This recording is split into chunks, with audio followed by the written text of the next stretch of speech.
law and order and police personally, when there is a full-fledged state, is a state subject.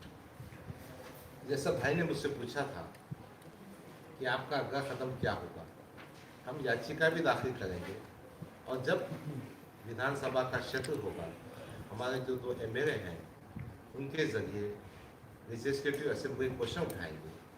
ये state का जो subject है, कायदा सुव्यवस्था पुलिस, ये महाविकास अकाली के अंदर में आता है। यूनियन टेरिटरी दिल्ली है, अंडमान निकोबार है, वहाँ पर जो है सो यूनियन गवर्नमेंट का आता है और ज़रूरत पड़ी तो हमारे खासदार साहब उठाएंगे, अभिषेक साहब उठाएंगे, कोई मसला नहीं। मगर एक प्रोसेस में जाना चाहिए और सलीके से बात करना चाहिए।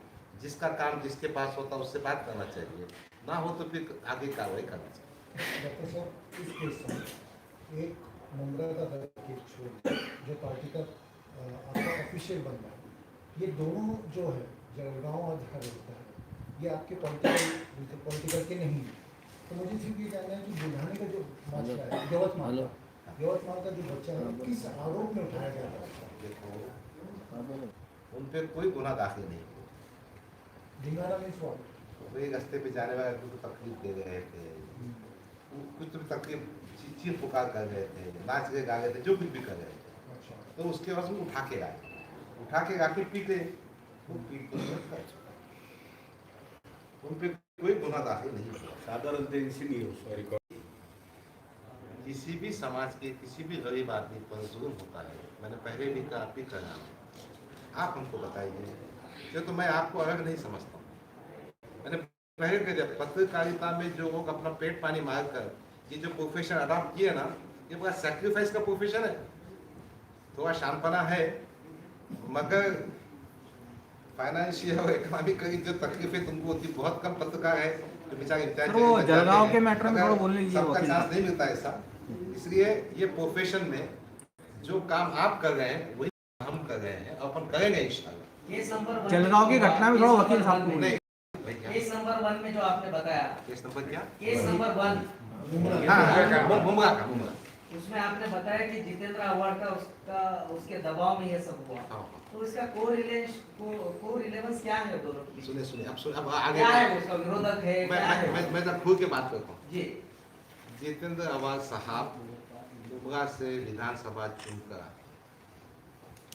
जितेंद्र अवार्ड साहब को अपनी हुकूमत या अपना कब्जा रखना है। विधानसभा का चुनाव 2019 हुए। जितेंद्र अवार्ड इतने ताकतवर है कि जिस आदमी को हमने एबी फॉर्म दिया था, जितेंद्र अवार्ड ने उसको एबी फॉर्म वापस करने लगा दिया। और जितेंद्र अवार्ड की पूरी कोशिश है कि एमआईएम पक्ष मुमरा में उठ कर आए।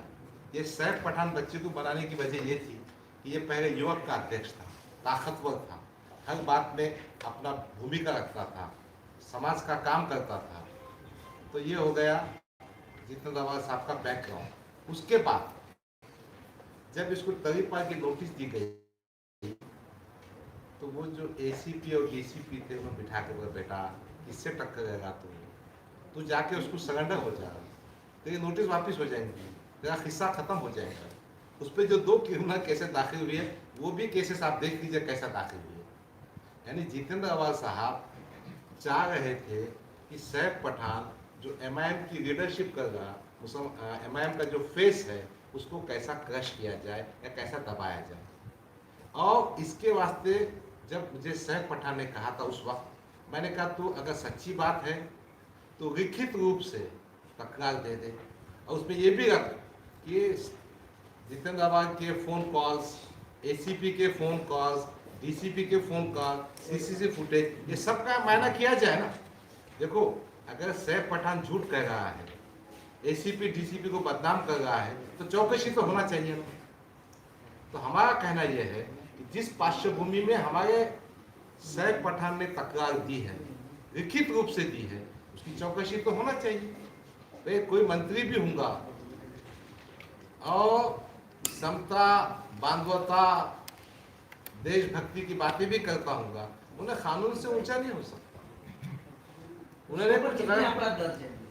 किस पे? कितने अपराध दर्ज है? दो